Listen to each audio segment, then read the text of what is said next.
Hello बच्चे, this is Kumar Vikrant. तो आइए आज हम लोग सीखते हैं बेसिक्स डिटरमिनेंट में। तो ये आपको मैट्रिक्स में भी आपको काम आता है। तो आप जो मैट्रिक्स चैप्टर पढ़ोगे तो उसमें भी हमें काम आता है। तो चलो वही हम लोग पढ़ते हैं, ज़्यादा नहीं पढ़ेंगे इसमें, सिर्फ 1 by 1 ऑर्डर, 2 by 2 ऑर्डर और 3 by 3 ऑर्डर का हम लोग, है ना, कैसे वैल्यू निकालते हैं डिटरमिनेंट का, तो वो सीखते हैं, राइट। चलिए थोड़ा बहुत प्रॉपर्टी के बारे में भी देख लेंगे। चलिए स्टार्ट करते हैं। तो डिटर्मिनेंट है ना, तो पहली बात इसमें इम्पोर्टेंट बात जानना है कि डिटर्मिनेंट जो होता है ओनली स्क्वायर मैट्रिक्स का एग्जिस्ट करता है। पहली बात आपको ये पता होना चाहिए बच्चा, क्या स्क्वायर मैट्रिक्स तो आपको पता था, है ना। स्क्वायर मैट्रिक्स के बारे में तो आपको अच्छे से पता है। तो डिटर्मिनेंट हमेशा ओनली स्क्वायर मैट्रिक्स का ही एग्जिस्ट करता है, ठीक है। ये बात आपको पता होना चाहिए। तो स्क्वायर डिटरमिनेंट हमेशा अंदर जो दिखेगा एलिमेंट वो हमेशा स्क्वायर मैट्रिक्स का ही निकाला जाता है बच्चा। स्क्वायर मैट्रिक्स का ही डिटरमिनेंट एग्जिस्ट करता है, ठीक है, एग्जिस्ट, ठीक है, राइट बच्चा।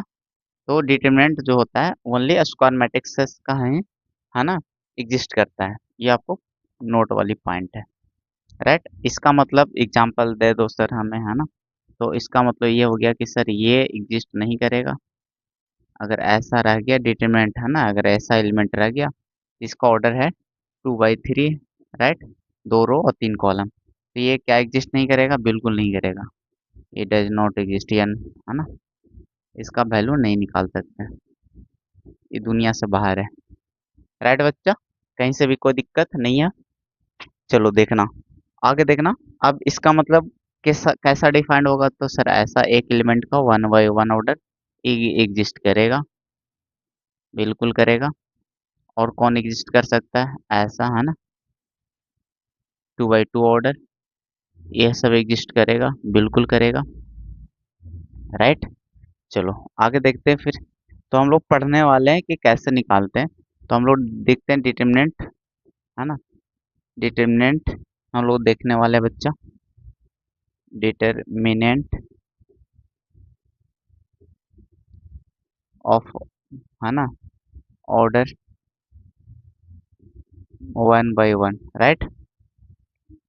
आपको 1 by 1 ऑर्डर का डिटरमिनेंट निकालना है, राइट। तो ये आपको देखना है कि कैसे निकालते हैं। चलो, है ना, चलो वैल्यू निकालना सीखते हैं। Value of 1 by 1 determinant, right. चलिए देखिएगा। तो आपको पहली बात तो पता चल गया, है ना, कि डिटरमिनेंट हमेशा स्क्वायर मैट्रिक्स का ही निकलता है। और इसमें एक बात और जानना है आपको, साइन स्कीम के बारे में, चलो इसके बाद सीखेंगे। तो चलिए, डिटरमिनेंट को हम लोग डेल्टा से रिप्रेजेंट करते हैं बच्चा, छोटा सा त्रिभुज जिसको डेल्टा पढ़ते हैं। चलो, अब हम लोग मान लो कि डिटरमिनेंट निकालना है 1 by 1 ऑर्डर का। मान लो कोई ए एलिमेंट है बच्चा अंदर, राइट। अब ये 1 by 1 है, तो इसका आंसर कैसे निकालेंगे सर, इसका वैल्यू कैसे निकलेगा। तो कुछ नहीं करना बच्चा, जो अंदर बैठा हुआ ना उसी को बाहर कर लेना है एज इट इज। तो एज इट इज, है ना, ये आपको लिख लेना है। मतलब कुछ नहीं, डब्बा हटा देना है बस। कुछ नहीं करना बच्चा, बस डब्बा हटा देना है। आपको करना क्या है, बस डब्बा हटा कर लिख लेना। डब्बा हटाकर, हटाकर लिख लें, लिख लें, लिख लेना है, ठीक है, लिख लेना है। बस यही आपको ध्यान रखना है बच्चा, ठीक है, डब्बा हटाकर लिख लेना है।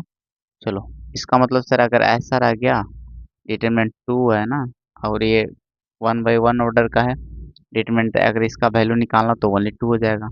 सर अगर डिटरमिनेंट है -1, तो इसका -1 डब्बा सिर्फ हटा लेना है, जो अंदर रहेगा आ जाएगा, ठीक है। 1 by 1 ऑर्डर का रहेगा तो, है ना, 7 by 5 है तो एक एलिमेंट, है ना, तो 7 by 5 आ जाएगा, राइट। बस इतना ही है बच्चा इसमें, ठीक है। तो समझ जाना है बस, कुछ नहीं करना है। इस तरह का, है ना, अगर आपको दे देगा मैट्रिसेस, इफ ए बराबर एक मैट्रिक्स में -5 है, तो आपको बोल देगा देन इसका डिटरमिनेंट निकालो बच्चा। तो ए का डिटरमिनेंट कह रहा है, तो ए डिटरमिनेंट जब ए पे लगाए तो मैट्रिसेस से भी आपको डब्बा चेंज कर लेना, डिटरमिनेंट कर लेना, एलिमेंट तो एज इट इज रहेगा। तो आपको पता है कि जब डिटरमिनेंट एक 1/1 ऑर्डर का हो तो डब्बा हटा देना है, जो आएगा वही आंसर आ जाएगा, नहीं -5। ये मोड नहीं है बच्चा, ठीक है, ये आपका मोड नहीं है। क्योंकि मोड देखो, अब इसमें क्या फर्क सर, मोड जैसा ही तो लग रहा है, लेकिन बट ये मोड नहीं है, क्यों नहीं है सर? तो देखना आपको कहीं ना कहीं पता चलेगा कि कहीं ना कहीं मेंशन रहेगा। पहली बात तो मोड का क्वेश्चन आपको एग्जाम में आएगा नहीं अगर आप 12th के पेपर दे रहे हो, पहली बात है ना, कि कहीं न कहीं अब बात है सर, पहली बात तो हो गया। दूसरी बात है कि कहीं न कहीं नोटेशन रहता है जिससे पता चले कि डिटरमिनेंट है और आपको फ़र्क कैसे पता चलेगा? तो देखो फ़र्क कैसे पता चलेगा? सर यहाँ दिया था तो डेल्टा से पता चल रहा था, क्योंकि डेल्टा का मतलब होता है डिटरमिनेंट का नोटेशन होता है। और कहीं ऐसा पूछा जा सकता है, ओनली मान लो कि पाई है और ये 1/1 लगा दिया है यहाँ पर, तो ऑर्डर किसके लिए डिफाइंड होता है? मैट्रिसेस या डिटरमिनेंट के लिए, और डिटरमिनेंट का सिंबल आपको पता है वर्टिकल लाइन होता है। तो इससे पता चल रहा है कि नहीं डिटर्मिनेंट है, ठीक है, तो यहाँ से पाई आ जाएगा। अच्छा, अगर ये सिंपली ऐसा पूछता ना और कहीं से कुछ नहीं पूछता, अगर हाँ ऐसे भी पूछा जा सकता है, -5 होगा कब? जब ब्रैकेट में आपको मेंशन कर दे कि जो सिंबल है ये डिटर्मिनेंट का है, ठीक है, तो भी हो सकता है। लेकिन अगर कुछ नहीं करे तो, है ना, ये मोड भी हो सकता है, डिटर्मिनेंट भी हो सकता है। अब आपको अंदाजा, अगर गलती से अगर एग्जाम में 12th के एग्जाम में ऐसा आ जाता है तो आप, है ना, आपको क्या करना, मोड ही समझना बाय डिफॉल्ट, ठीक है। लेकिन यहाँ पर आपको क्राइटेरिया दोनों का बनता है, ठीक है, कि आपको डिटरमिनेंट अगर ऐसे अगर है ना अलग से आ जाए तो इसको आप मोड ही समझना है, ठीक है। कहीं भी अगर मेंशन ना हो तो आपको मोड ही, आपको कहीं भी कैलकुलेशन में मोड मिल गया तो आपको मोडलेस ही समझना है, राइट। क्लियर है, कहीं मेंशन ना हो कुछ भी चीज़ तो मोड ही समझना आपको, राइट, मोड ही समझना है इसको। तो मोड में क्या होता है, माइनस को प्लस कर देता है, ऑलवेज प्लस में आता है, राइट, पॉजिटिव वैल्यू आता है। क्लियर है बच्चा, यहाँ तो कोई दिक्कत नहीं है। अगर मान लो कि मोड अगर आता है -1/2 का तो +1/2 होता है। अगर प्लस का मोड है तो ऑलवेज प्लस ही आता है, यानी हर केस में प्लस ही आएगा और कोई चेंज नहीं होता है, राइट। लेकिन डिटर्मिनेंट में थोड़ा सा फर्क है सर, IGT आ जाता है, नेगेटिव हो पॉजिटिव हो जो हो सब बाहर आ जाएगा IGT, ठीक है। तो ये हो गया डिटर्मिनेंट का कहानी 1/1 ऑर्डर का। तो चलो आते हैं अब 2/2 ऑर्डर का बच्चा। अब आते हैं ऑर्डर ऑफ ऑर्डर 2/2 का डिटरमिनेंट देखते हैं ना। तो 2/2 में क्या करना बच्चा, मान लो कि एलिमेंट है A B C और D, राइट। तो चलो इसके लिए देखते हैं कुछ कहानी क्या है। तो ये करना, इसमें क्या होता है बच्चा, ये इसको पता है कि सर इसको तो डायगोनल बोलते हैं, यानी मेन डायगोनल बोलते हैं या प्रिंसिपल डायगोनल बोलते हैं। मेन डायगोनल होता है बच्चा, आपको पता है बढ़िया तरीके से पता है बच्चा, है ना। अब आपको मेन डायगोनल बोल दो या प्रिंसिपल डायगोनल बोल दो या लीडिंग डायगोनल बोल दो, इसको सेकेंडरी डायगोनल बोलते हैं, राइट। इसको सेकेंडरी डायगोनल बोल सकते हैं, सेकेंडरी डायगोनल, राइट। अच्छा, अब बताना जरा कि ये आपस में गुना करेंगे तो AD हो जाएगा बच्चा और -BC, राइट। ये आपके आंसर हो गया, राइट, ये आपके आंसर हो गए। अब यहाँ से एक बात देखना बच्चा, ठीक है, यहाँ से एक बात देखिएगा, क्या देखिएगा, तो यहाँ से आपको एक बात दिखेगा क्या, कि ये तो आपको समझ में आ गया कि सर गुना करा लेना जो प्रिंसिपल, लेकिन पहले प्रिंसिपल वाले को ही गुना करना है, बाद में सेकेंडरी वाले एलिमेंट को, ये ध्यान रखना, बीच में माइनस आएगा फॉर्मूले से। चलिए अब एग्जांपल कर लेते हैं। मान लो साइन थीटा है बच्चा, कॉस थीटा है और माइनस कॉस थीटा है और यहाँ पे साइन थीटा है और इसका वैल्यू निकालना है। तो कुछ नहीं करना बच्चा, इसको गुना कराएंगे तो सर साइन स्क्वायर थीटा बन जाएगा, माइनस फार्मूला माइनस है, दोनों गुना करेंगे तो माइनस कॉस स्क्वायर थीटा बनेगा, बनेगा कि नहीं बनेगा। अब यहाँ पर माइनस माइनस क्या हो जाएगा, प्लस बना लेगा, माइनस माइनस क्या हो जाएगा प्लस, तो sine square theta plus cos square theta क्या बन जाएगा बच्चा, 1 बना लेगा। कोई दिक्कत है यहाँ तक, बताओ जरा। कोई प्रॉब्लम नहीं बच्चा। अब यहाँ पे देखना आगे, और भी क्वेश्चन लगा लेते हैं हम लोग। और मान लो क्वेश्चन ले लेते हैं, 5 है, -3 है, -3 है, 2 है, इसको करते हैं हम लोग। 5 दूनी करोगे 10, माइनस फार्मूले में, और 3 तिया 9 तो ऑलरेडी प्लस हो जाएगा बच्चा, क्योंकि -3 का -3 से करोगे तो ऑलरेडी पॉजिटिव हो जाएगा, तो माइनस तो रह ही जाएगा बीच में, नहीं रह जाएगा। तो 1 आ जाएगा घटकर। बस कुछ नहीं करना है, बस यही सिंपल सा कॉन्सेप्ट है इसका। 2/2 का कहानी समझ में आ गया होगा बच्चा। इस पे एक और क्वेश्चन और कर लेते हैं कि अगर आपको x दे दिया, 2 दे दिया, 3 दे दिया, 5 दे दिया और बराबर 5 दे दिया, x का वैल्यू बोल देता है निकालने, कभी कभी ऐसा है ना। तो आपको चलो करना वही काम है, 5x कर लोगे यहाँ बच्चा, -6 हो गया बराबर 5 है ना, इक्वल लेके चल गए। और यहाँ से आप x का वैल्यू निकालोगे तो 6×5 = 11 हो गया बच्चा। 11 बटे कितना हो जाएगा 5, यही हो जाएगा। इस तरह का क्वेश्चन आपको आते हैं, कोई दिक्कत वाली बात नहीं होगा आपके लिए, राइट। तो चलो 2/2 का भी कंप्लीट कर लिए हम लोग। अब चलते हैं 3/3 की ओर, लास्ट। तो चलते हैं ऑर्डर, है ना। अब जो ऑर्डर मिलेगा बच्चा को 3/3 के लिए देखना है, आपको एग्जाम में यहीं तक पूछा जाता है, इसी का मेन चर्चा भी होता है। चलो देखना बच्चा 3/3 ऑर्डर का, इससे पहले ना एक साइन स्कीम सीखते हैं। आपको जो मैट्रिक्स में पढ़े थे, है ना, कोई मान ले 3/3 का कंस्ट्रक्ट करते थे मैट्रिक्स हम लोग कंस्ट्रक्ट करते थे। तो कंस्ट्रक्ट करते थे तो एक बात उसमें हम लोग देखे थे, क्या देखे थे, देखिएगा। तो इसमें जब 3/3 का बनाओगे, A11, A12 और A13 बनाए थे ना, फिर A21, A22, A23, फिर A31, A32 और A33, इस तरह का मैट्रिक्स बनता है बच्चा, ये 3/3 ऑर्डर का, राइट। ऐसा। तो इसमें देखिएगा कि 3/3 ऑर्डर का बच्चा, राइट, अगर 3/3 का है तो इसका साइन स्कीम निकालना है ना, एक पर्टिकुलर साइन स्कीम होता है एलिमेंट का, जो आपको कोफैक्टर माइनर में भी काम आएगा, राइट। तो देखिएगा, स्पेशली कोफैक्टर में, माइनर में तो नहीं जरूरत पड़ता है, कोफैक्टर में आपको जरूरत पड़ेगा। देखिएगा, तो डिटरमिनेंट का वैल्यू ना दो तीन तरीके से आपको सिखाते हैं। पहले ना माइनर कोफैक्टर भी सिखा देते हैं यहीं पर आपको निकालना, ठीक है, तो आपको बहुत बेनिफिट मिलेंगे। तो देखिए, पहले हम साइन स्कीम की बात करते हैं, हम लोग साइन स्कीम सीखने वाले हैं, साइन स्कीम सीखने वाले हैं। सब बहुत बेसिक बात सिखा रहे बच्चा, बहुत फायदेमंद चीज़ें हैं। देखिएगा, आपको हर एक एलिमेंट का साइन होता है, तो हम लोग साइन देख रहे हैं, साइन फॉर A11, तो इसका निकालने का क्या है, हर एक एलिमेंट का साइन होता है, तो इसका साइन क्या होगा। तो निकालने का तरीका क्या है ना, जो इसका पोजीशन है, पोजीशन पहला रो के पहले कॉलम है, तो एक एक है ना, उसको जोड़ लेना है। तो एक एक कितना बन रहा है बच्चा, दो पोजीशन को जोड़ लेना है। यानी जिस पोजीशन का है ना, जिस पोजीशन पे बैठा हो, जिस रो और कॉलम का, ठीक है, उसको आपको कर लेना है। जिसमें आप जनरलाइज करना चाहोगे, तो अगर साइन देखना है, sign for a i j element, अगर एलिमेंट मान लो ए आई जे है, तो इसके लिए सिंपल सा कहानी, दो कैटेगरी बटेंगे कि अगर आई प्लस जे का वैल्यू, है ना, और आई प्लस जे का वैल्यू एक इवन मिल जाए, एक ऑड मिल जाए, राइट बच्चा। अगर इवन मिल गया तो साइन आपको देना पॉजिटिव, अगर ऑड मिल गया तो साइन देना आपको नेगेटिव, बस यही आपको जनरलाइज हो गया। अब आपको एग्जांपल से सिखाते हैं, राइट बच्चा, को एग्जांपल से सिखाते हैं। देखिएगा, बहुत सिंपल कहानी है। देखिएगा, वो आपको जनरलाइजेशन आपको कर दिए हैं, राइट।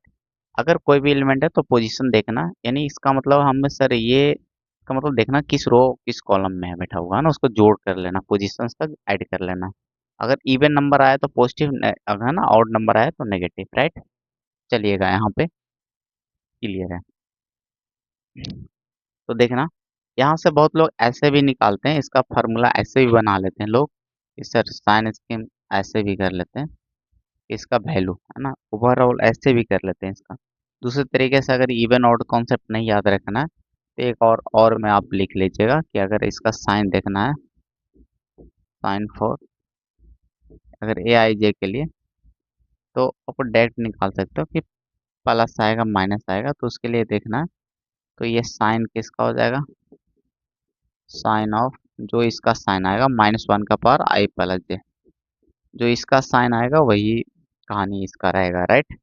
तो ये बात आपको समझ बताते हैं, दोनों से आपको कहानी समझ में आ जाएगी। देखिएगा,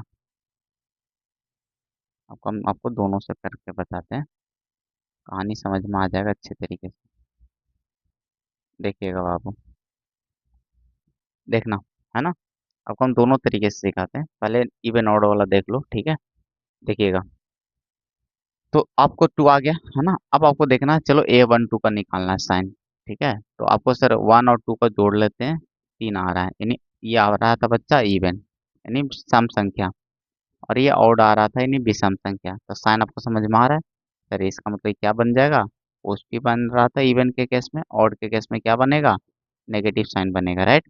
इसी तरह से ए वन थ्री निकाल लेंगे, तो वन और प्लस थ्री तो सर फोर बनेगा, इसका मतलब इवन बन गया, और इसका मतलब इवन बनते ही पॉजिटिव बनेगा।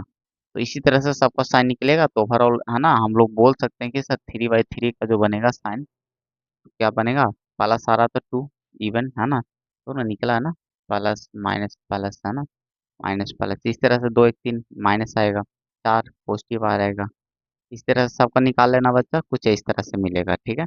ये साइन स्कीम दोनों डिटरमिनेंट के केस में, मैट्रिक्स के केस दोनों के केस में होगा, ठीक है, क्योंकि एलिमेंट तो सेम ही रहता है। तो आपको थ्री बाई थ्री का ये साइन स्कीम आ गया, जो आपको याद रखना है थ्री बाई थ्री के लिए। कभी कभी आपको टू बाई टू की भी जरूरत पड़ेगा, जहाँ पर पड़ेगा वहाँ पर आप काम कर सकते हो। तो टू बाई टू के लिए ऐसा कुछ बनेगा। क्यों सर ऐसा बना, क्योंकि इसका पोजीशन होता है ए वन वन बच्चा, इसका होता है बच्चा ए वन टू, इसका पोजीशन होता था ए टू वन, और ये यहाँ पर ए टू टू होता था, राइट। तो देखो दो दो चार, है ना, यहाँ पर आपको प्लस बनेगा, ठीक है। ए नेगेटिव,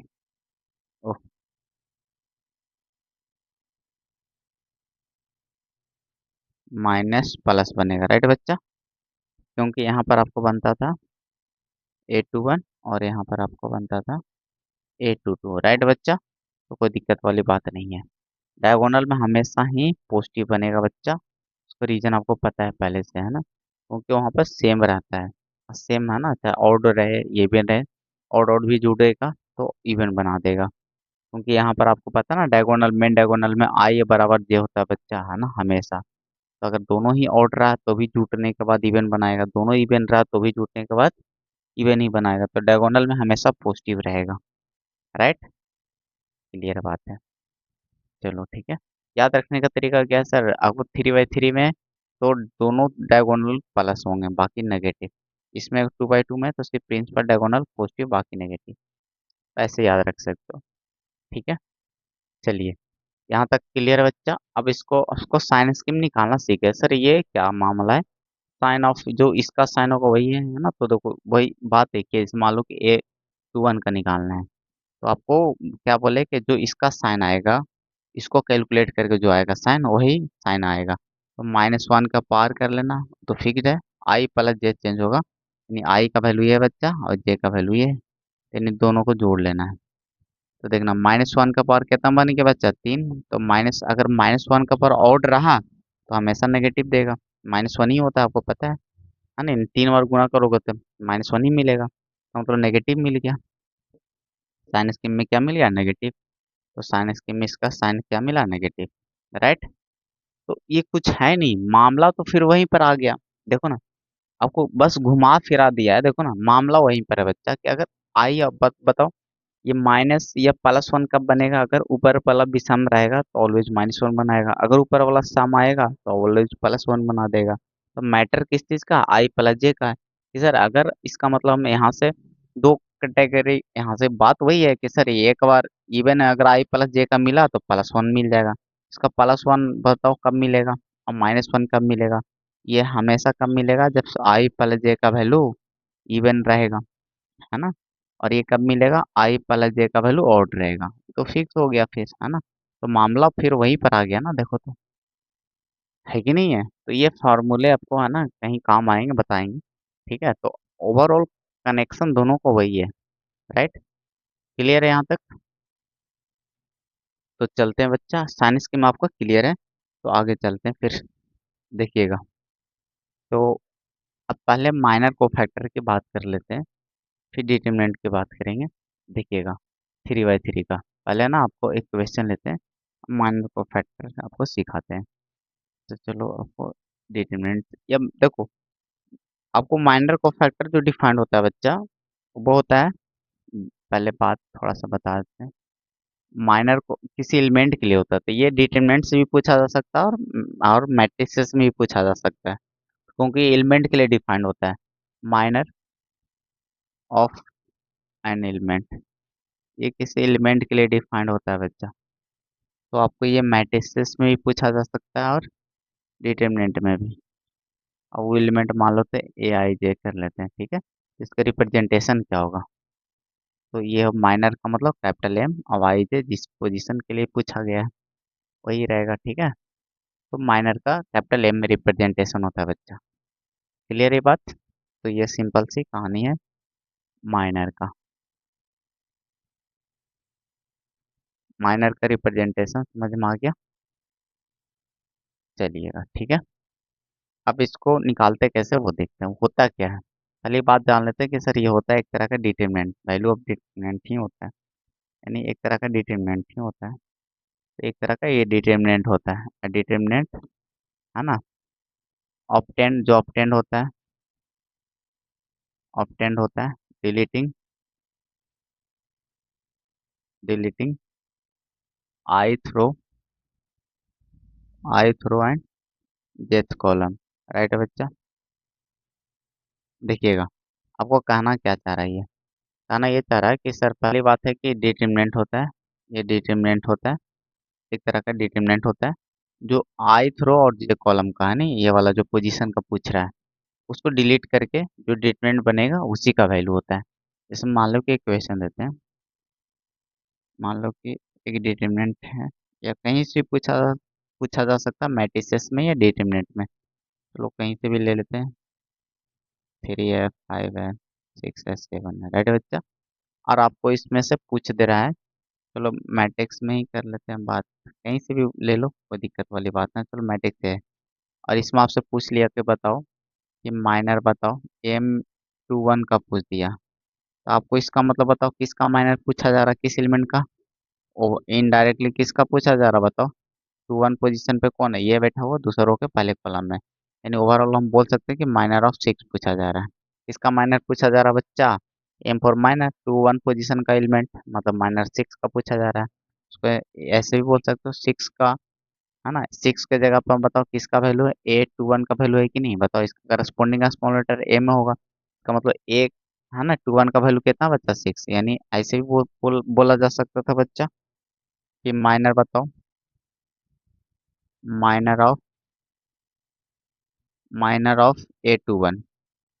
बात वही ना, 6 के जगह A21 दोनों तो बराबर ही है। राइट, ऐसे ही पूछा जा सकता था। तो चलो निकालते कैसे हैं? ये तो क्वेश्चन पूछने के तरीके हो गए, ठीक है। तो अब इसमें निकालते कैसे हैं देखिएगा। तो इसको निकालते कैसे हैं, ये आपको नोट करना है, ये सब तरीके बहुत इंपॉर्टेंट होते हैं। और इसको निकालते कैसे हैं ये देखना है आपको, राइट।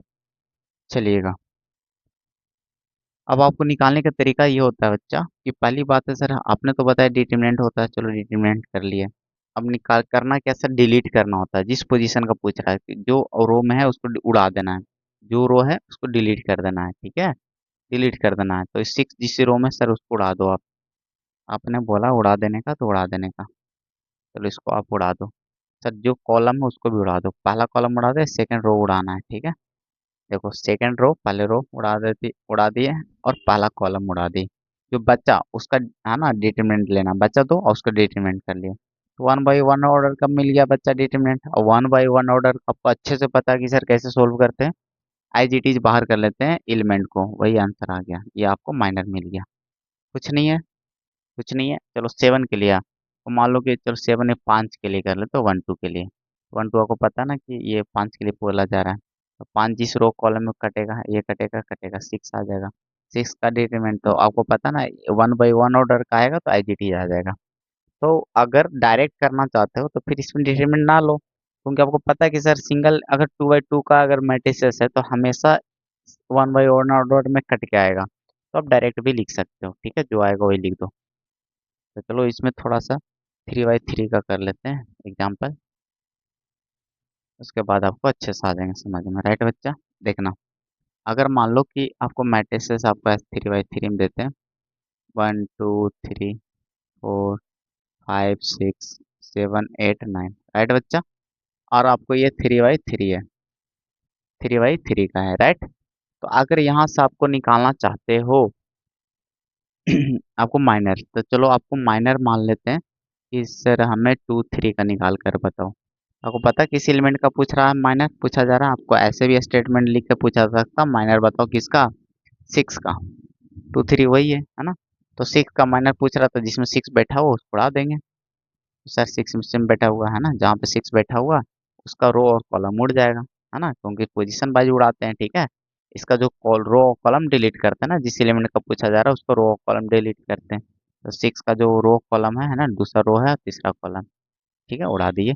तो जो बच गया उसका डिटरमिनेंट है ना, जो बच गया उसका डिटरमिनेंट लेते हैं, ठीक है। तो जो बच्चा देखो 1 2 है ना, 7 8, ये बच गया। अब आपको 2/2 का मिल गया। जब 3/3 कराएगा ना तो कट के 2/2 में आएगा, अगर 2/2 का है तो कट के 1/1 में आ गया। देखना बच्चा, आपको ये निकाल दो, गुना करके हम लोग निकालते थे, तो -6 आ गया, राइट। तो माइनर आपको नेगेटिव पॉजिटिव जीरो सब आ सकते हैं, राइट। बस तरीके आपको समझ में आ गया, बाकी हर एक एलिमेंट का निकाल सकते हो। तो माइनर देखो ऐसा नहीं है बच्चा कि डिटरमिनेंट का बोलेगा कि मैट्रिक्स का बोलेगा। ये माइनर जो डिफाइंड होता है वो किसी एलिमेंट के लिए होता है, तो आपको क्वेश्चन में बताया जाएगा कि निकालिए, ये आपको व्हाट है ना, ये आपको बोला जाएगा ये, ठीक है। ये तीनों में से कोई आपसे आपको व्हाट कर दिया जाएगा, ठीक है। ऐसा नहीं बोल दिया जाएगा कि find the minor of this matrix, ऐसा नहीं बच्चा। ऐसा बोला जा सकता है कि find the minor of all elements, यानी पूरे एलिमेंट का निकालिए, या find the minors of first row elements, ठीक है, एलिमेंट्स ऑफ फर्स्ट रो, ठीक है। तो फर्स्ट रो का एलिमेंट का निकाल लो ओनली, यानी तीनों का एक एक ही निकाल लेना है, या फर्स्ट या दो कॉलम का निकाल लो, फर्स्ट सेकंड जो भी है ना, टारगेट करेगा आपको बताएगा, राइट। तो यहाँ तक कोई दिक्कत नहीं है बच्चा। तो माइनर हो गए कंप्लीट, अब चलते हैं कोफैक्टर की ओर, राइट। तो चलो कोफैक्टर अब सीखते हैं, cofactor, cofactor of an element. Cofactor कैसे निकालते हैं देखिएगा। कोफैक्टर अगर एलिमेंट मान लेते हैं ए आई जे, तो उसकी रिप्रेजेंटेशन पहले जान लेते हैं बच्चा कि capital C, C for cofactor है ना, एम फॉर माइनर था, सी फॉर कोफैक्टर है सर, है ना। 19 20 का फर्क है, ज़्यादा का नहीं है, देखना, राइट बच्चा। देखना कॉन्सेप्ट ये बहुत आसान हो जाएंगे अगर माइनर आप सीखे हो अच्छे तरीके से, तो देखिएगा आपको इसमें कुछ नहीं है। इसका एक रिप्रेजेंटेशन और है बच्चा, बताते हैं, ये आपको हमेशा ये रिप्रेजेंट कर सकते हो कैपिटल सी से, लेकिन इसका एक रिप्रेजेंटेशन और है, क्योंकि आपको पता ना कि एलिमेंट के लिए डिफाइंड होता है। तो एक काम और भी कर सकते हो कि अगर जो एलिमेंट है इसके corresponding, corresponding capital letter, capital letter से भी आप रिप्रेजेंट कर सकते हो, ठीक है। इसका मतलब सर हम अगर एलिमेंट ए है तो ए आई जे भी रिप्रेजेंट कर सकते हैं विद लोअर सफिक्स जो आपको है, विद लोअर जो आपको दे रखा है लोअर सफिक्सेस, राइट, यानी ए आई जे, राइट। इसका मतलब सर ऐसे भी रिप्रेजेंट कर सकते हैं, बट ये कब काम नहीं करेगा सिंबल, जब आपको डिटरमिनेंट रहेगा, क्योंकि वो तो मैट्रिसेस में आपको ना नाम एलिमेंट रिप्रेजेंट करते हो, अगर आपको डिटरमिनेंट रहता है डेल्टा इक्वल टू, तो आपको सी वाला ही काम आएगा, ठीक है, ये ऑलवेज काम आएगा। उसमें तो आपको कोई मैट्रिसेस नहीं है, आपको पहले से पता है कि सर ये किसका एलिमेंट है, स्मॉल ए में बनेगा क्या स्मॉल बी में बनेगा क्या स्मॉल सी में एलिमेंट बनेगा, ये तो यहाँ पर पता नहीं है, क्योंकि मैट्रिक्स में मेंशन नहीं है कि किसका एलिमेंट बनेगा, राइट बच्चा। क्लियर है बात, यहाँ पर कैपिटल सी ही यूज करना है फिर, राइट। तो चलो आपको चलता है मैट्रिक्स से सिखाते हैं, एग्जाम्पल लेकर चलो, आपको मैट्रिक्स से एक ले लेते हैं। और आपको डिटरमिनेंट होता है, ये होता है क्या है ना, तो कोफैक्टर का एक फार्मूला होता है बच्चा, या -1 का पावर आई, आपको बस ये आप इसका जरूरत पड़ेगा नहीं, बस ऑब्जेक्टिव में पूछ लेता है, आप कनेक्ट कर देंगे कि एक ही चीज़ होता है, तो आपको ये याद रखना है, इनटू माइनर। अच्छा बताना जरा एक बात कि सर ये जो है और ये माइनर है, ये सेम ही एलिमेंट का माइनर है ना, minor of same element, same element, H को फैक्टर है ना। राइट बच्चा। तो आपको ये समझ में आना चाहिए कि जिस एलिमेंट का मान निकाला जा रहा है वही कोफैक्टर के बराबर है। इसमें सर फालतू क्या आया? सर फालतू आया आपका ये जो आपको दिख रहा है इतना दूर दूर जो दिख रहा है आपको, ये इतना दूर देख रहे हो, ये है क्या? आपको क्लिक किया होगा सर, ये तो देखा देखा लग रहा है। सर ये नथिंग है ना, ये सिंपल सा है। साइन स्कीम है, साइन स्कीम है सर, कुछ नहीं है। उस एलिमेंट का साइन स्कीम है, जिस आई प्लस जे ना किया हुआ ऊपर देखो, इस जो एलिमेंट है उस एलिमेंट का साइन स्कीम है, sign scheme of that element, जिस एलिमेंट का वो कह रहा है। तो सर हम एक काम नहीं करेंगे, ओवरऑल कहानी ये हो गया कि सर ये तो कोफैक्टर और माइनर दोनों इक्वल हो गया। अगर माइनर के आगे अगर साइन लगा ले उस एलिमेंट का तो सर मेरा तो कोफैक्टर मिल जाएगा, बिल्कुल वही काम करना है। तो आपको अलग से याद रखने की जरूरत नहीं है बच्चा, ठीक है। तो आपको बट ये नोट में रख लेना, अलग से नोट आपको कॉपी में कर लेनी है, ठीक है। इसलिए कर लेना है कि ऑब्जेक्टिव में पूछ लेता है, तो आपको वहाँ पर लगेगा सर ये क्या फार्मूला दे दिया गया, ठीक है। तो आपको ये अलग से आपको नोट कर लेने हैं, ठीक है, नोट आपको कॉपी में कर लेना है ये, राइट। तो चलो ये आपको नोट कर लेना फार्मूले, ऐसा आपको दिख जाता है ऑब्जेक्टिव में। लेकिन हमें बनाने के लिए बेस करना क्या है सर, माइनर निकालेंगे और उस एलिमेंट का हम साइन स्कीम यूज कर लेंगे। हमें डायरेक्ट भी याद करके रखेंगे सर, डायगोनली प्लस होता है, बाकी एलिमेंट 3/3 में बाकी माइनस होता है। 2/2 में क्या होता है sir, diagonally main diagonal plus होता है, बाकी नेगेटिव होता है, ठीक है। हम डायरेक्ट याद है, यानी तो कोई बड़ी बात है नहीं निकालना, आराम से निकाल लेंगे, है ना। तो आप डायरेक्ट याद रखो, या तो आपको पता है प्लस स्टार्ट करो, प्लस माइनस, है ना, और प्लस माइनस ऐसे घूम जाओ, राइट, ऐसे उतर जाओ, ऐसे ऐसे ऐसे घूम जाओ, ठीक है, ऐसे 3/3 में भी plus minus plus minus plus minus plus minus plus ऐसे घूम के आ जाओ अंदर, ठीक है। 4/4 में भी है ना, तो यानी सबसे पहले लास्ट आना है, ठीक है, ऐसे जाना है, ऐसे जाना, ऐसे ऐसे, राइट बच्चा। 4/4 में प्लस माइनस प्लस माइनस, 4/4 आपका ऐसा आएगा नहीं, बीटेक ये सब ग्रेजुएशन में आता है।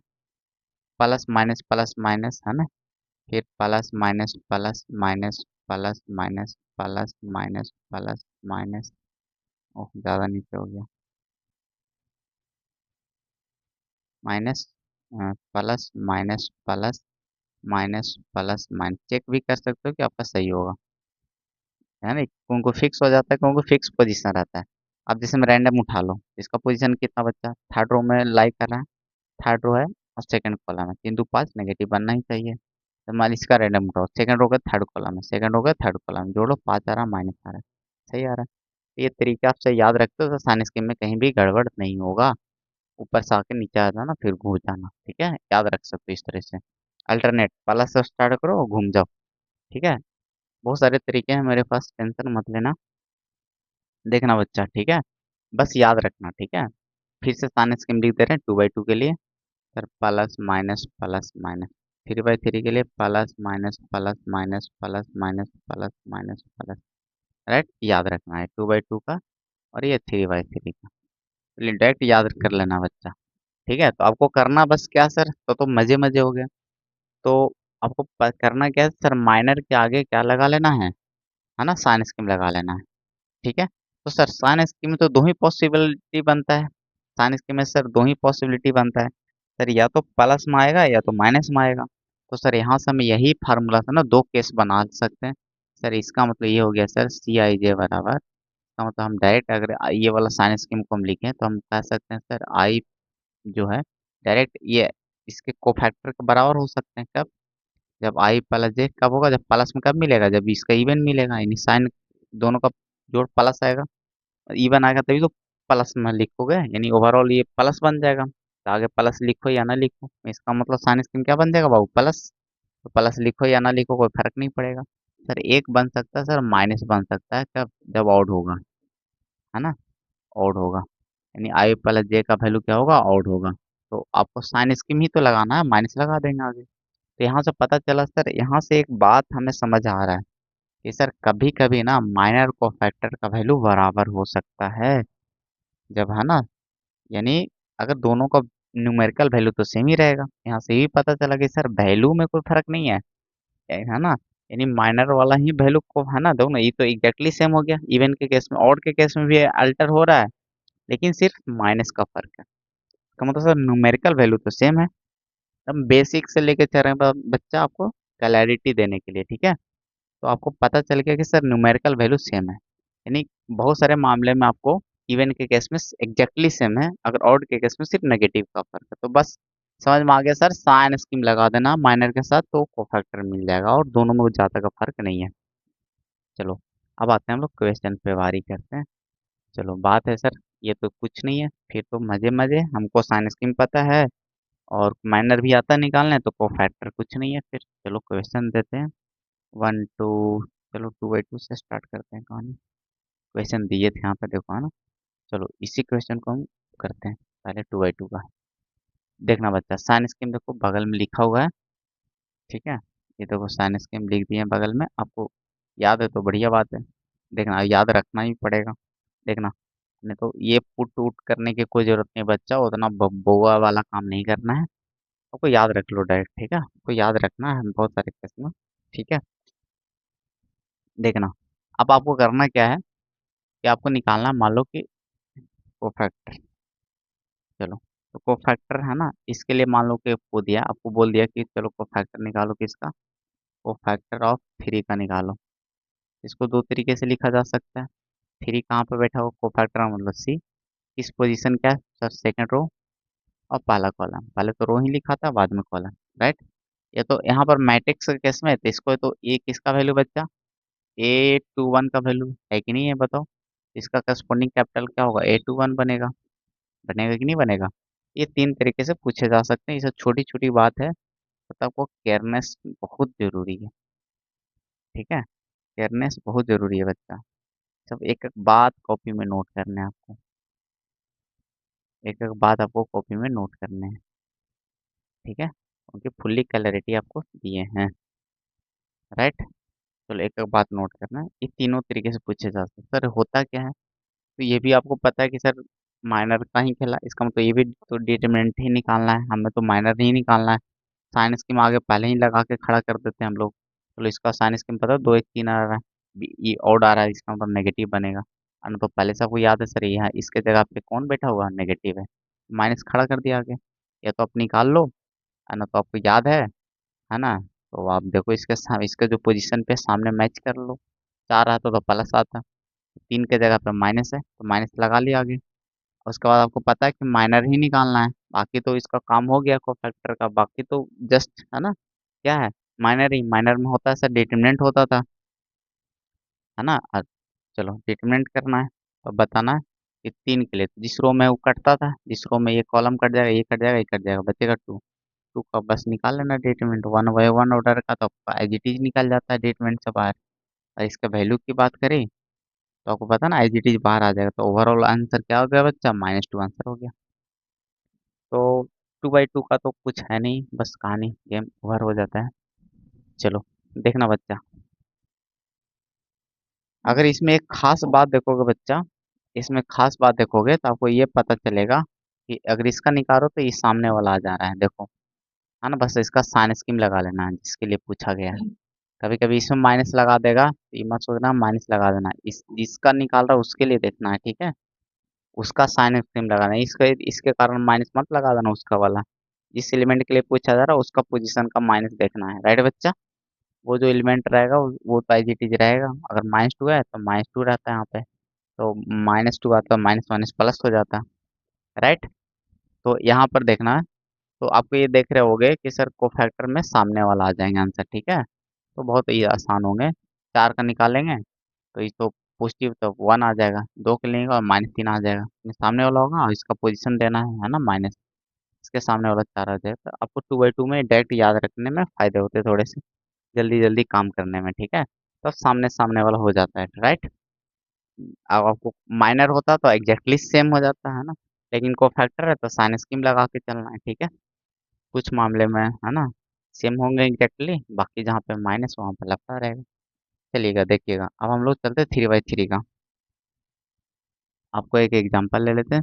3/3 में 1 2 3 4 5 6 7 8 9, राइट बच्चा। और आपको को फैक्टर मान लो आपको निकालना है किस एलिमेंट का, 3 2 का। किसके लिए पूछ रहा है बच्चा, आपको समझ में आ गया होगा। सर किसके लिए पूछा जा रहा है, 8 के लिए पूछा, थर्ड रो में सेकंड कॉलम 8 के लिए पूछा जा रहा है। सर निकालना कैसे, इसको एक तरीके से और रिप्रेजेंट कर सकते थे क्या, का पोजीशन पता ना, A32 का है ना, A32 लिखा जा सकता है, कैपिटल उसके करस्पॉन्डिंग कैपिटल है ना। ठीक है बच्चा, तो देखिएगा ये आपको पता है, समझ में आना चाहिए, राइट। तो चलो अब आपको करना है, सर ये तो डिटरमिनेंट होता था लेकिन साइन स्कीम लगा देना, 3 2 5 पोजीशन को जोड़ेंगे तो सर आ रहा है ऑड, तो इसलिए माइनस लगेगा। नहीं तो आपको पहले से याद होगा अगर साइन स्कीम, तो आप, है ना, आप याद तो ही क्या होगा, तिरछा तिरछे प्लस होता है ना, बाकी माइनस, तो इसका मतलब बाकी में है, यहाँ पर बैठा हुआ तो माइनस है, बीच में बैठा हुआ बच्चा है, राइट। तो माइनस लगा दिया आगे, साइन स्कीम को भूलना नहीं, सबसे ज़्यादा बच्चा इसमें मिस्टेक साइन स्कीम को ही छोड़ के करते हैं, जो बहुत इजी काम होता है, बस याद रखना, राइट। चलिए अब आपको डिलीट कर देना बच्चा इसका रो और कॉलम, जो बच गया उसको डिटरमिनेंट, तो ये आपको माइनर ही वाला काम करना है इतना दूर, ठीक है। इसीलिए थोड़ा सा आसान हो जाता है, माइनस आगे तो था ही पहले से, 6 - 12 डिटरमिनेंट सोल्व कर लिए बच्चा, तो अंदर आ गया -6, तो माइनस माइनस +6 आ गया, राइट। ये आपको +6 आंसर बन गया, कोई दिक्कत वाली बात नहीं है। चलो एक दो ठो और बताते हैं, चलो A13 का बता दो जरा, 13 कहाँ, चलो इसके निकाल लेते हैं हम लोग। तो चलो इसको तो A13 भी लिखा जा सकता है यहाँ पे, और निकालते कैसे बताओ। सर साइंस की पहले दे दो, 3 1 4 पॉजिटिव आ जाएगा, है ना। पॉजिटिव को तो आगे ना भी मेंशन कर सकते हो, कोई दिक्कत वाली बात है नहीं। 2/2 का बनेगा बच्चा डिटरमिनेंट, है ना। पहले से हमको पता है सर 3/3 से ना 2/2 में आ जाता है। चलो 1 और 3 कौन सा, 3 के लिए पूछा जा रहा है, ये कटेगा ये कटेगा, बताना ये कटेगा ये कटेगा, देख लो 4 5 7 8 है ना, 4 5 7 8 बनेगा। अब इसको सोल्व कर लेते हैं, प्लस तो आगे ना भी लिखे तो चलेगा, 8 चौके 32 और -7 बचे 35, तो -3 आ गया, ये आपका आंसर आंसर आ गया। तो आप हर एक एलिमेंट का निकाल सकते हो, ठीक है, जिसके लिए पूछा जाएगा। अगर ऑल एलिमेंट का बोलेगा तो आप बारी बारी से सबका निकाल लेना, आप होमवर्क में कर लेना पूरे, ठीक है पूरे, और आपको होमवर्क में रह गया कि पूरे एलिमेंट का, ऑल एलिमेंट्स का आपको निकाल लेना, ऑल एलिमेंट्स का, ऑल एलिमेंट्स का कोफैक्टर निकाल लेना है, राइट, बारी बारी से। तो माइनर कोफैक्टर कंप्लीटेड। अब आ जाते हैं वैल्यूज पे बात करते हैं। सर डिटरमिनेंट का वैल्यू 3/3 है ना, तो हम लोग इसमें लास्ट है ना देखने वाले, देखना बच्चा, ऑर्डर हम लोग करने वाले डिटरमिनेंट 3/3 का कैसे निकालते हैं। तो अब आपको तो अब मज़ेदार हो जाएंगे आपके लिए, देखना, आपको निकालना ना मज़ेदार, दो एक नए नए तरीके सीख जाओगे इसमें, देखना बच्चा। आपको पहले है ना सिखाते हैं एक चीज़, बहुत बेहतरीन चीज़। मान लो ये डिटरमिनेंट है, आपको एलिमेंट कुछ भी हो सकता है, जनरलाइज करके दे रहे हैं, 2 1 A 2 2, एक नया चीज़ सीखिएगा, देखिएगा 3 1 A 3 2 और A 3 3, राइट। देखना बच्चा यहाँ से क्या है, यहाँ से देखना ये डिटरमिनेंट हो गया, और आपको वैल्यू निकालना है, तो आपको करना क्या है, वैल्यू में क्या कहता है कि इसका वैल्यू अगर निकालना है तो कोई भी रो कॉलम पकड़ लो, इसमें बताओ कितने रो है। सर टोटल तो एक रो है, 2 रो है, और ये 3 रो है कि नहीं है बताओ। और इसमें कॉलम कितने बताओ। सर ये आपका C1 है, और आपका ये C2 है, और ये आपका C3, यानी 3 रो 3 कॉलम है, टोटल 6 तरीके। तो कोई भी हल करना है ना बच्चा, कोई एक ही तरीके से हल करना है, ठीक है। इसमें एक नोट कहा जाता है, उसको हम बारे में सिखाते हैं कि क्या कहना चाह रहा है। एक नोट मेंशन कर लीजिएगा इसमें, ठीक है। ये value of determinant does not change, does not change, does not change, यानी हम बोल सकते हैं रिमेन्स सेम, रिमेन्स सेम, यानी चेंज नहीं करता, इसका मतलब सेम ही रहता है, बात वही है, रिमेन्स सेम, ठीक है। Does not change, expanding along, expanding along along any रो और any कॉलम। ये अभी बात समझ में नहीं आएगा, थोड़ा सा रुक जाइए, थोड़ा सा इसको समझने के लिए ना थोड़ा सा वेट कीजिए, बस समझ में आ जाएगा। इस बात को समझने के लिए थोड़ा सा आपको वेट करना पड़ेगा। एक्सपेंडिंग वर्ड क्या है? मतलब विस्तार करना, मतलब सिखाते हैं आपको, राइट। देखिएगा, ये डेल्टा इसके लिए है, ध्यान रखिएगा। चलो देखना बच्चा, अब यहाँ पे आपको करते हैं क्या, कहानी में देखो सिखाते हैं, पहले इसको इग्नोर करो फिलहाल के लिए। देखिएगा कहना क्या चाह रहा है, पहले इसको कहानी करते हैं। इसको अगर आपको डिटरमिनेंट का वैल्यू निकालना है तो कहता है क्या तरीका कि सर कोई भी एक ही रो या कॉलम पकड़ना है, किसी को भी पकड़ लो, ठीक है।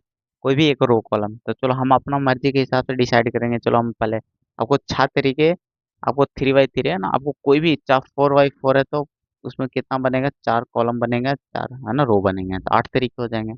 इसका मतलब जितने तरीके हैं, जितने रो और कॉलम, कोई भी इसमें बोला गया है कि कोई भी इससे निकालो आंसर सेम ही आएगा, वैल्यू मतलब चेंज नहीं करेगा। एक्सपैंड मतलब हल करना, कोई भी पकड़ के हल करो। एनी रो और एनी कॉलम मतलब जितना रो और जितना कॉलम किसी भी पकड़ लो, एक ही को पकड़ना है, ठीक है। ठीक है, तो चलो हम R1 को पकड़ लिए। तो अब इसमें करना क्या है कि बारी बारी से सब एलिमेंट को बाहर करना है। तो बाहर करना कैसे है ना, तो सम के रूप में इसको गुना करना किसके साथ, इसको खुद के कोफैक्टर के साथ। A11 जो एलिमेंट कर रहा हूँ, जिस इसमें से जितने भी रो पकड़े उसमें जितने भी एलिमेंट है ना, जितने ये कॉलम पकड़ो उसमें जितने भी एलिमेंट है उसको बाहर करना है। और बाहर कैसे करना, गुना कर करके इसके खुद ही के कोफैक्टर से गुना करना है। तो इसका सेमी पोजीशन क्या है ना, कोफैक्टर से हो गया गुना। अब बीच में प्लस करना है, फिर इसको सेकंड को करना है A12 और इसको कोफैक्टर C4 कोफैक्टर, राइट बच्चा। कैपिटल सी देना है, स्मॉल ए में है, ठीक है, कैपिटल सी देना है बच्चा, राइट। और यहाँ से आपको फिर A13 है और फिर C13, राइट बच्चा। यहाँ आपका हो गया, राइट। तो आपको उसको फैक्टर समझ में आ गया, ये हो गया। अच्छा, तो अगर माइनर में लिखेंगे तो कैसे लिखेंगे बताओ। A11 है तो ये बताओ ना, माइनर सेम ही आएगा क्योंकि साइन स्कीम तो पॉजिटिव रहा होगा। यहाँ पर माइनस आ जाएगा, बताओ A12 माइनस क्यों आ जाएगा अगर माइनर के फॉर्म में लिखा जाएगा तो, क्योंकि पता है कि 2 1 3 नेगेटिव आ रहा है बच्चा, है ना। तो अगर माइनस इतना करके लिखेंगे तो ना कोफैक्टर बनेगा, बताओ कि माइनस के साथ अगर साइन स्कीम लगाओगे तो ना कोफैक्टर का वैल्यू बनेगा, बताओ, है ना। क्योंकि ऑड आ रहा था ना, ऑड आ रहा था, ठीक है। तो अगर ऑड आ रहा है बच्चा तो कोफैक्टर में है ना माइनर के आगे माइनस लगा हुआ रहेगा, रहेगा कि नहीं रहेगा। तो आगे कर लिए हम नेगेटिव साइन। यहाँ बताओ, यहाँ पर तो सेम ही माइनर कोफैक्टर का वैल्यू सेम हो जाएगा, इवन के केस में आपको पता ना सेम हो जाता है। इवन के केस में माइनर कोफैक्टर का वैल्यू सेम रहता है बच्चा, ठीक है, आपको पता है। और ऑड के केस में माइनर का आगे नेगेटिव रहता है, आप डायरेक्ट भी आप याद रख सकते हैं इस बात को। क्लियर है यहाँ तक। तो यहाँ से पता चल गया ना, कभी कभी ऑब्जेक्टिव में पूछ लेता है कि अगर ऐसा डिटरमिनेंट है या तो कहीं भी है, अगर ऐसा इसका वैल्यू क्या होगा, डायरेक्ट ऐसा लिख के पूछ देगा।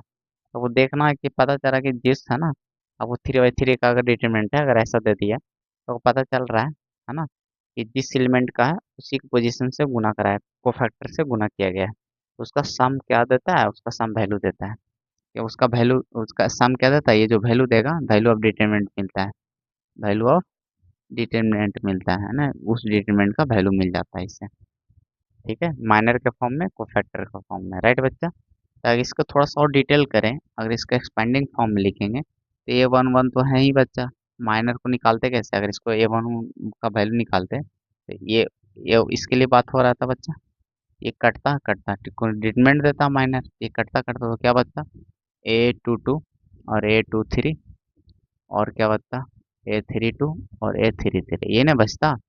फिर माइनस को रहने देते हैं A12, राइट। अब देखना M12 मतलब इसके लिए ये रहता तो ये कटता ये कटता, देखो ये कटता ये कटता, दिख रहा है A21 A23 फिर A31 और A33, राइट बच्चा, ऐसा होता है। और प्लस में ये इसको तो रहने देते। और M13 का कितना वैल्यू आता है बच्चा, बताओ जरा, उसका वैल्यू कितना आता है। देखना A13 का ना इसका, तो ये कटता, ये कटता, कितना आता बताओ, A21, A22, A31 और A32, है ना, ऐसा आता। आता कि नहीं आता बताओ जरा। ये आता। अब इसको आपको हल करने तो आता है बच्चा, इसको तो हल करना आता है।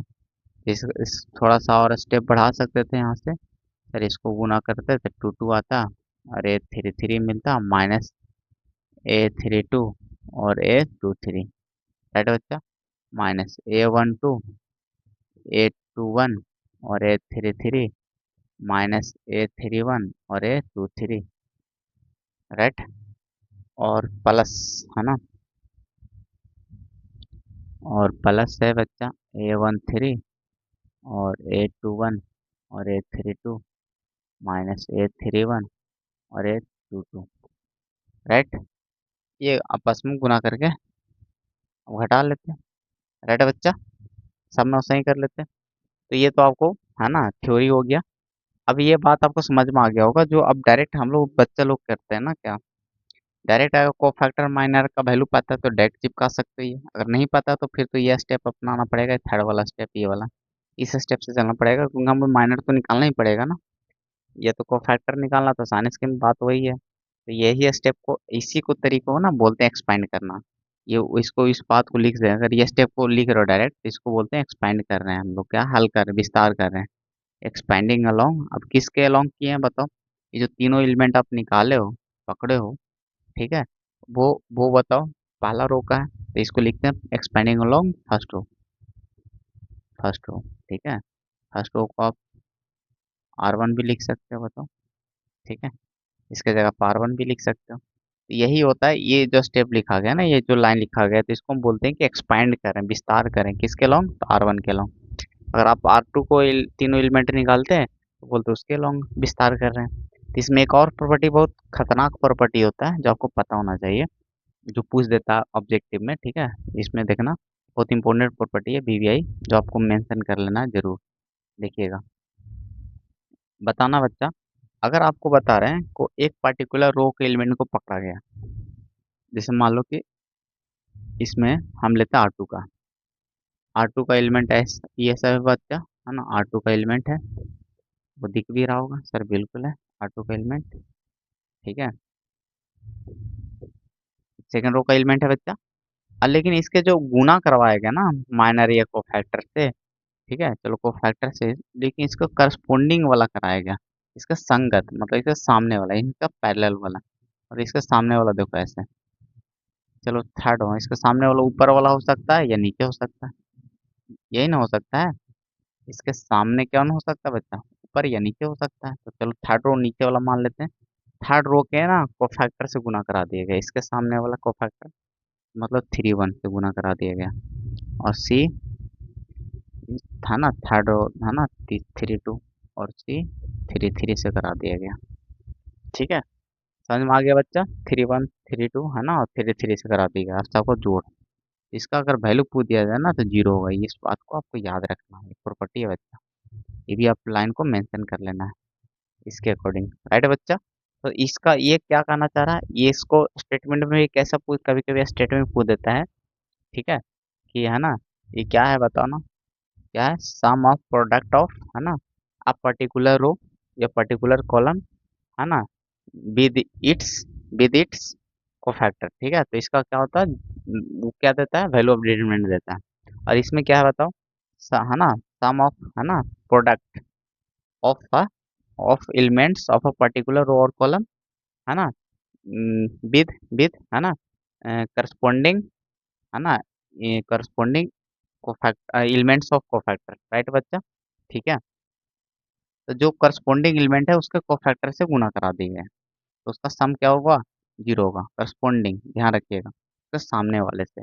इसको माइनर के केस में लिखते हैं, अगर इसका माइनर का फॉर्म लिखते हैं तो कैसे लिखते हैं बताओ, M31, यहाँ पर तो इवन के केस में तो सेम ही रहता है, ये ऑड के केस में, तो माइनर के केस में सिर्फ एक जगह माइनस हो जाता है, यहाँ पे होता कि नहीं होता बच्चा, और A23, और ये माइनर रहता है, ये यहाँ पर तो सेम ही रहता, तो ये वैल्यू, ये इसका भी वैल्यू क्या देता, जीरो होता, होता कि नहीं होता बच्चा, बताओ जरा।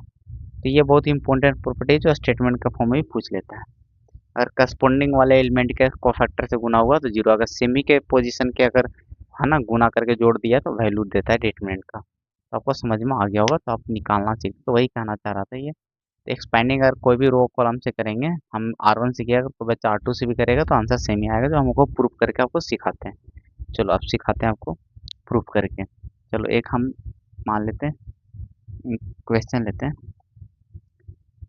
1 2 3 4 5 6 7 4 -1, राइट, ऐसा।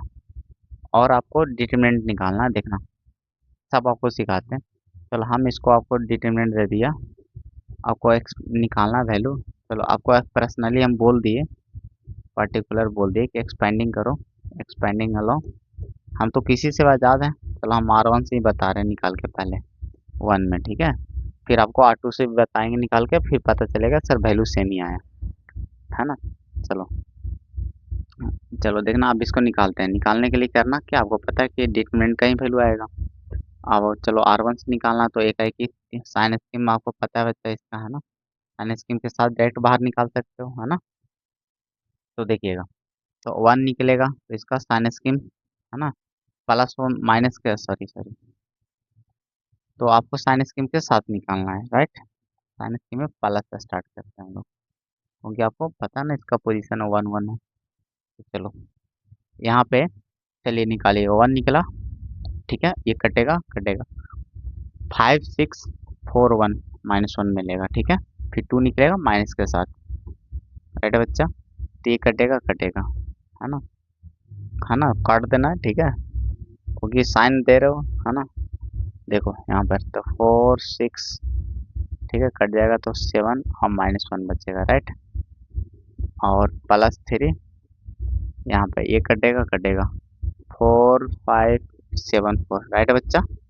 और चलो हल करते हैं, तो ये हो गया -5 -24 -2 इंटू, है ना, -4 सत्तर का 42 +3 इंटू 16 और 7 बचे 35। बताना बच्चा कितना हो गया, -29 हो गया, ये 46, है ना, 46 दूनी 92, है ना, +92 बन जाएगा बच्चा, हो कि नहीं बताओ। Yes sir. यहाँ पे कितना बचेगा बताओ, 19, है ना, 19 बचेगा, -19 दिया 57। बताना बच्चा, इसको जोड़ लेते हैं, 92 प्लस में पहले कर लेते हैं, इसको जोड़ के कितना हो जाएगा बताओ, 50 20 70 और 9 7, है ना, 16, 86 हो गया, राइट बच्चा, ठीक है। तो आप बताना कितना आ गया, अच्छा आ गया, प्लस में, है ना, प्लस में 6 वैल्यू आ गया, बताओ जरा।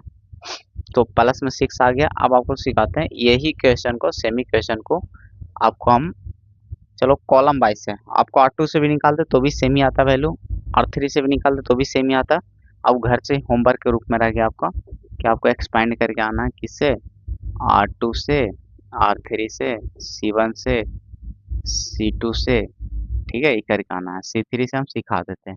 अब आंसर देखना सबका +6 ही आना चाहिए आपका, ठीक है। तो हम आपको देखो बता रहे हैं, तो लगेगा सर विचित्र बात है एकदम। हम देखो अब बार एक्सपेंड कर रहे हैं बच्चा, एक्सपेंडिंग अलोंग, एग्जाम को एक ही तरीके से करना अगर वैल्यू निकालने बोलेगा तो, क्योंकि आपको पता है कि सबका सेम ही आएगा वैल्यू, ठीक है, यानी चेंज नहीं करता है। तो यही स्टेटमेंट वो लिखे थे जो नोट में लिखे थे, यही बात को कहना चाह रहे थे। एक्सपेंडिंग अलोंग, चल तो हम C3 से कर लेते हैं बच्चा। तो C3 में आपको पता ना कौन कौन एलिमेंट है, ये तीनों है ना। तो साइन स्कीम पता होना चाहिए इसका, है ना, साइन स्कीम के साथ ही निकालते हैं बाहर एलिमेंट को, राइट।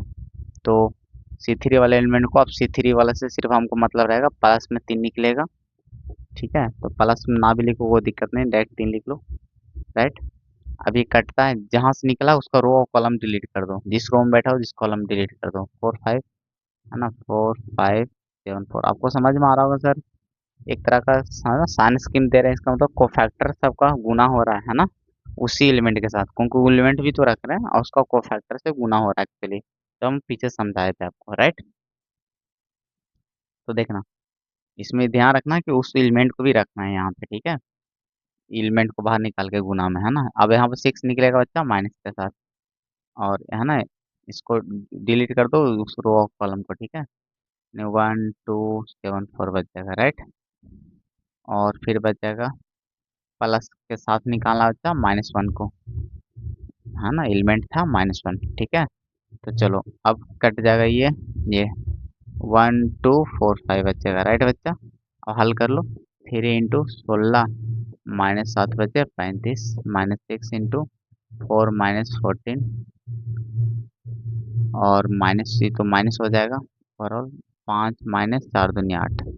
तो बच्चा कितना हो गया बताओ, कितना -57 हो गया, -10 तो +60 हो गया बच्चा, और ये -3 +3 हो गया, राइट। तो कितना हो गया 63 +6 हो गया बच्चा। तो बताओ ना, आंसर सेम ही आया कि नहीं आया, बताओ जरा। आंसर सेम आया कि नहीं आया, हमें तो पहले से पता था और आपको स्टेटमेंट भी लिखवा दिए थे कि value of determinant does not change, है ना, यानी remain same expanding along any row और एनी कॉलम, ठीक है। कोई भी पर्टिकुलर रो या कॉलम से करो आंसर सेम ही आएगा। हम